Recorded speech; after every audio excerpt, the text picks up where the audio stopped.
What if I told you the first European to set foot in America didn't carry a flag, didn't slaughter a village, and didn't even care? 500 years before Columbus, a Viking found North America, looked around, and just left. No conquest.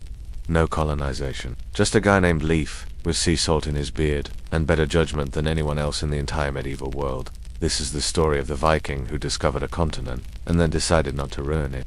Leif Erikson should have been forgotten. He wasn't a king.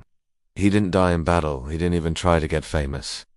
And yet, here we are. Statues, streets, even a US holiday. All for a man who never wrote a word about what he did. Why? Because sometimes greatness doesn't look like a sword in the air or a crown on your head.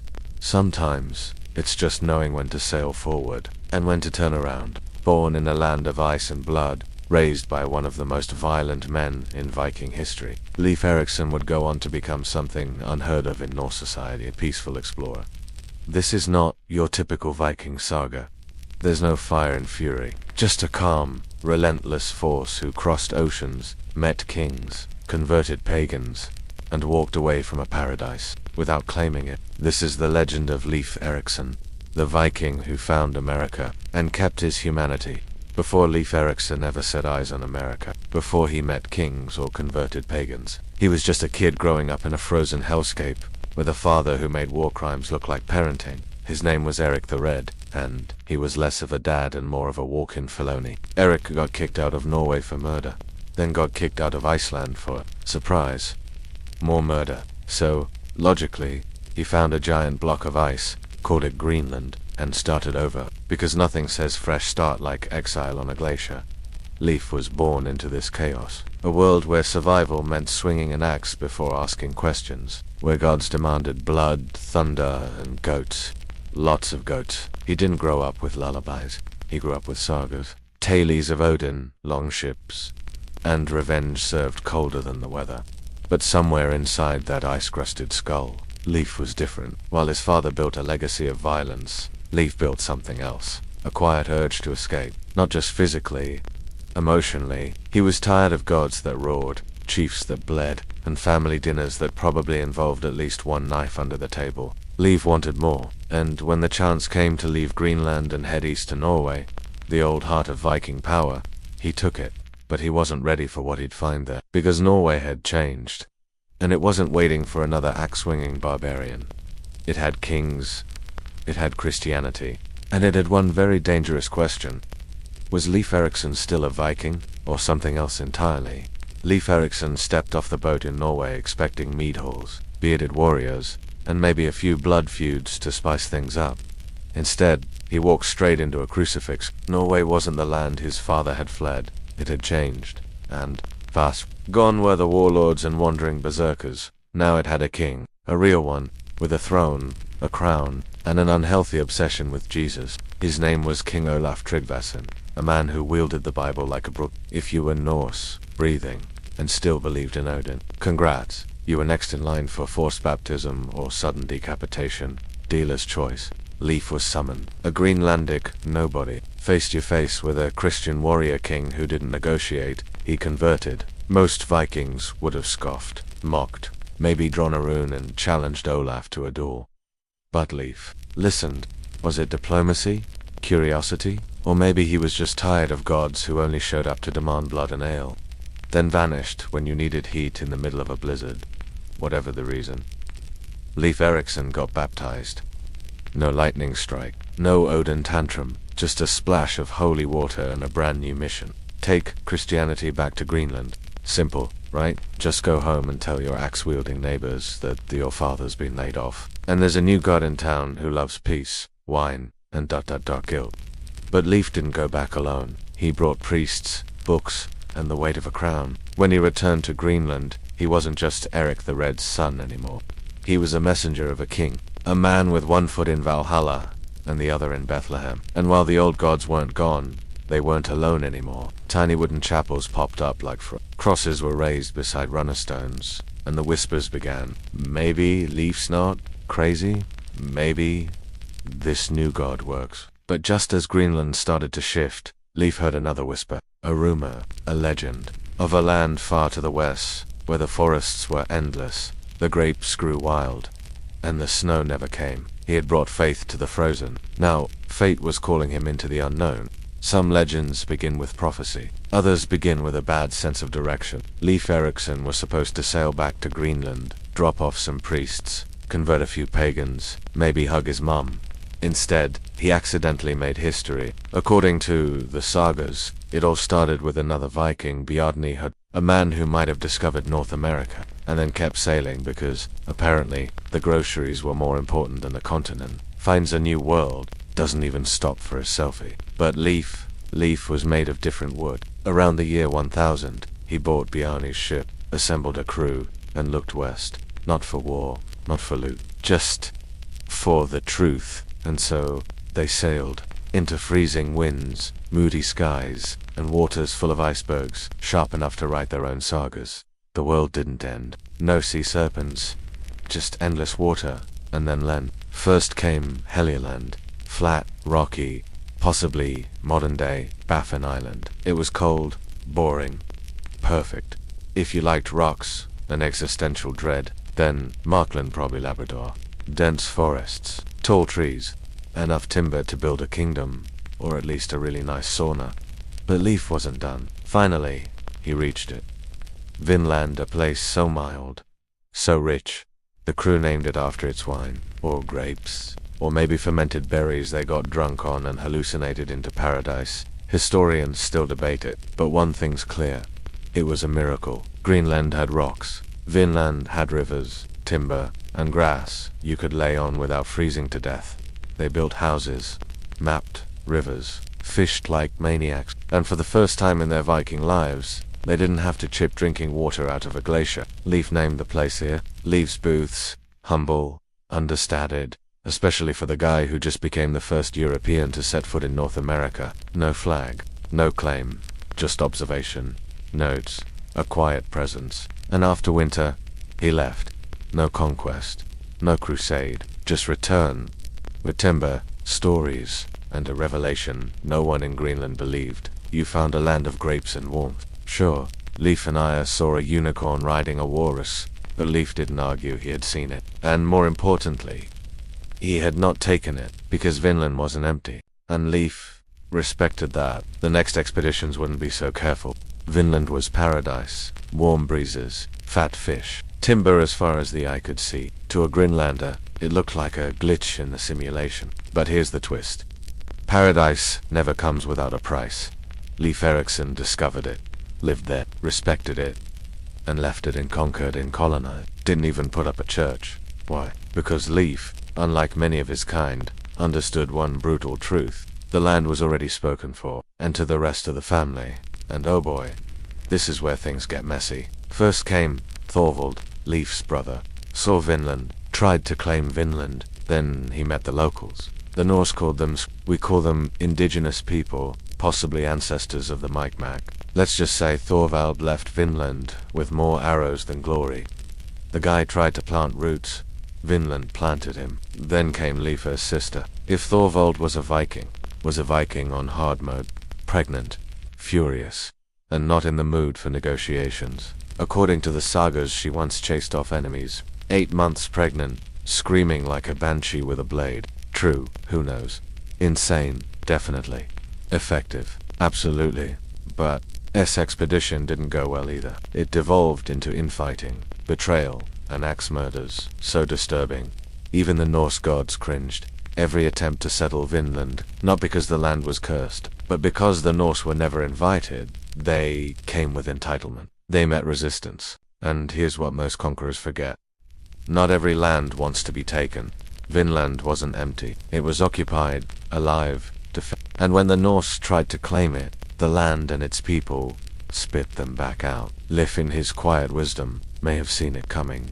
He didn't shout his discovery, didn't rally settlers, didn't try to civilize a place that was already full of life. He respected the silence, and maybe that's why his voyage succeeded where others bled. Vinland could have been the Norse Golden Age. Instead, it became a myth, a dream just out of reach, a paradise that whispered, "You may find me, but you cannot have me." Leif Erikson didn't return from Vinland with gold, slaves, or a dragon's head.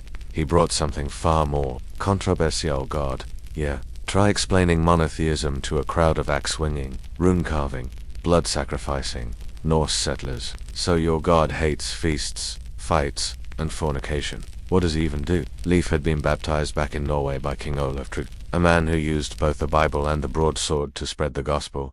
But Leif, he didn't preach with fire. He came back to Greenland with something subtler, and a literal boatload of priests.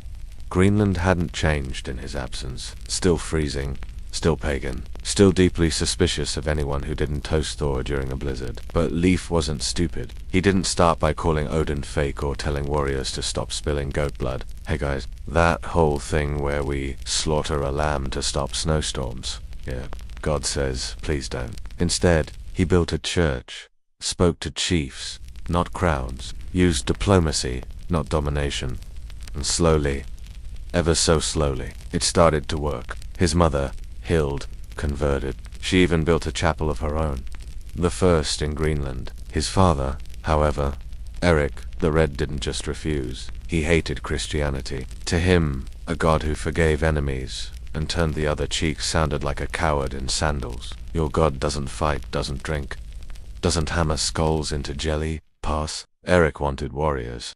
He got Leif, a man who didn't conquer, didn't convert by sword, and didn't give a damn if his father disapproved. This family tension mirrored Greenland itself. Some settlers embraced the faith, seeing it as modern, powerful, maybe even royal-approved insurance against raiders. Others, they stuck with the old gods, drinking to Odin, whispering to Freya, praying to Thor when their roof caved in. Narrator, it made dinner awkward, but Leif didn't push. He didn't scream, didn't purge temples. He just lived the change.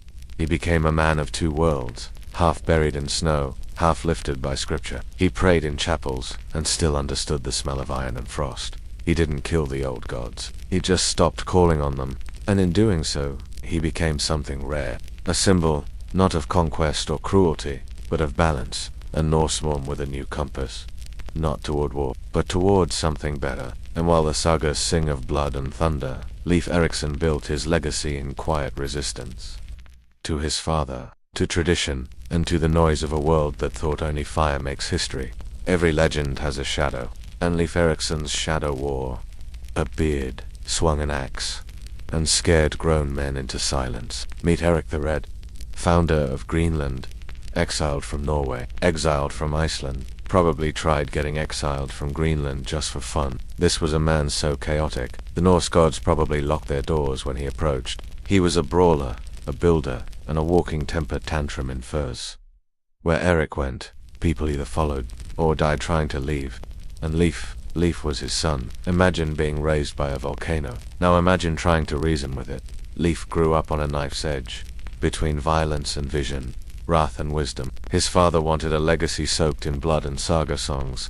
What he got was a quiet explorer who liked building churches and didn't scream at goats.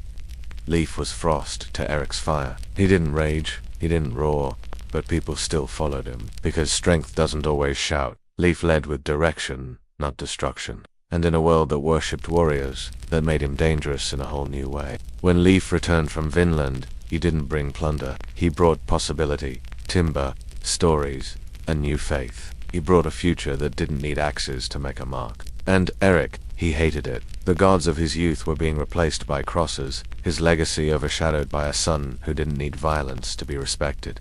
It wasn't just personal, it was existential. Eric wanted to be remembered as the myth. Instead, history slowly started carving its statue in Leif's shape. Leif, who outlived the old gods. Leif, who brought peace to a brutal land. Leif, who chose not to inherit his father's demons. Eric died not long after Leif's return. Some say illness. Others say he died of something worse. Irrelevance's world was fading, and Leif's was just beginning. But here's the twist. Even through the arguments, the insults, the silent meals across icy tables, Eric still respected Leif, maybe even admired him, because Leif didn't rebel for rebellion's sake. He didn't destroy the old world. He simply refused to be trapped in it. And when Eric the Red was finally gone, his saga didn't end in glory or flame. It ended in a sun's quiet resistance, a firestorm silenced by frost. After the saga ... came the silence. Leif Erikson, the man who'd crossed oceans, stared down kings, and discovered a new world. Did something no Viking had ever been famous for. He stayed home. No more ships. No more shores. Just Greenland. Just ... peace. The man who had touched the edge of a continent didn't build an empire. He built ... continuity. While others chased blood and glory, Leif chose something infinitely harder. He became chief of Brattahlid, his father's old settlement. But where Eric ruled with rage, Leif governed with patience. He didn't bark commands or swing hammers at council meetings. He listened. He led like water through stone. Slow, silent, inevitable. That's what Greenland needed more than anything. Because while Leif settled into quiet leadership, others tried to chase his legend. His brother Thorvald returned to Vinland. He found native resistance and a spear in the gut. His sister launched an expedition of her own. It ended in betrayal, axe murders, and one of the worst camping trips in Norse history. None of it worked. Vinland, that beautiful, wild promise, refused to be tamed. The gods had not abandoned it. The people living there never left. Every attempt to conquer Vinland collapsed under arrogance, distance, and the very human flaw of overreach. And Leif, he never tried again. He had nothing to prove. He'd made the voyage. He'd seen the future. He knew the Norse weren't ready for it. And so he stayed, built a life, raised a son, Thorkel, who'd one day lead Greenland himself. He watched Christianity take root, slowly, stubbornly. The old gods faded, not in flames, but in forgetfulness. No war, no conquest, just time. The sagas grow quiet here. No grand final battle. No heroic death. Just Leif Erikson, growing old in the cold, watching the tides. Maybe he remembered the warm winds of Vinland. Maybe he dreamed of the forests he left untouched. Or maybe he just made peace with what was. He died, we think, in Brattahlid, Greenland. Not in blood, not in fire, but in stillness, and in doing so, Leif did something truly rare for a Viking. He ended well. The truth, we don't actually know what happened, because everything we know about Leif Erikson ... comes from stories, not eyewitnesses, not journals, not carved stones, or preserved bones, just sagas, written 200 years after Leif was dead and buried. Imagine trying to write a biography of Napoleon based on your great-great-grandfather's bar fight recollections. Now add gods, ghosts, and fermented fish hallucinations. And you've got Viking literature. Two sagas in particular. The saga of the Greenlanders, the saga of Eric the Red. They're our main sources. And they disagree on nearly everything. One Leif is a Christian missionary. Wise.com, divinely inspired. Another Leif is a lucky navigator, who stumbled into North America like he missed the correct few. Some tailies say he converted Greenland, others say he just brought some priests and hoped for the best. And then, there, Leif's sister. Sometimes a devout settler, other times a pregnant berserker who chased away enemies while slapping a blade across her bare chest and screaming like the Norse version of Xena warrior princess. Is it true? Probably not. Would you want to fight her? Absolutely not. The sagas weren't meant to be accurate. They were meant to be epic. They took grainy truth, dipped it in mead, rolled it in hero worship, and served it with a side of axe murder. Leif never wrote down his version. He didn't shout his story. He didn't ask for statues. And maybe that's why his legend grew, because he didn't chase legacy. So, legacy chased him. Over time, the stories twisted, and the man vanished behind the myth. Until... Centuries later, American historians went treasure hunting. They were sick of Columbus. They wanted someone else. Someone whiter, cooler, less genocidal. And suddenly, oh look, a Viking. And he beat Columbus by 500 years. Cue the statues. Cue the streets named Leif Erikson Way. Cue Leif Erikson Day, October 9th. Which, fun fact, has no historical connection to Leif at all. It's based on the date. A Norwegian immigrant filed paperwork at Ellis Island. Because nothing says heroic discovery like immigration forms. But here's the kicker. Leif would have hated all this. He didn't plant flags. He didn't demand songs. He just stopped up, sailed, saw something beautiful, and left it alone. A quiet explorer in a loud, brutal age. While kings screamed and conquerors burned, Leif stood on the edge of the known world, and simply chose not to ruin it. And maybe the sagas lied, embellished, stretched truth into poetry. But here's the twist. Legends lie, but they don't survive unless they whisper something true. And Leif's whisper was this: you can discover a new world without destroying it.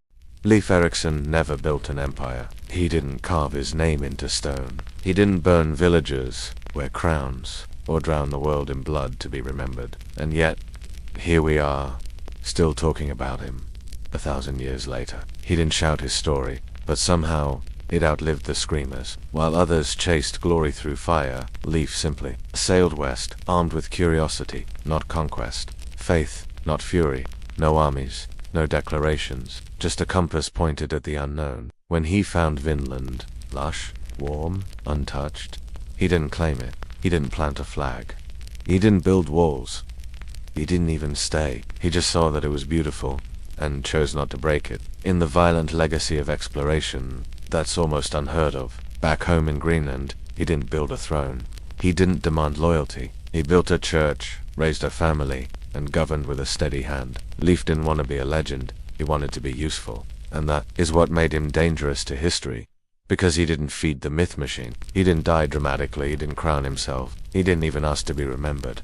But the world remembered anyway. In the 19th and 20th centuries, historians and poets dragged him back from the shadows. A perfect symbol.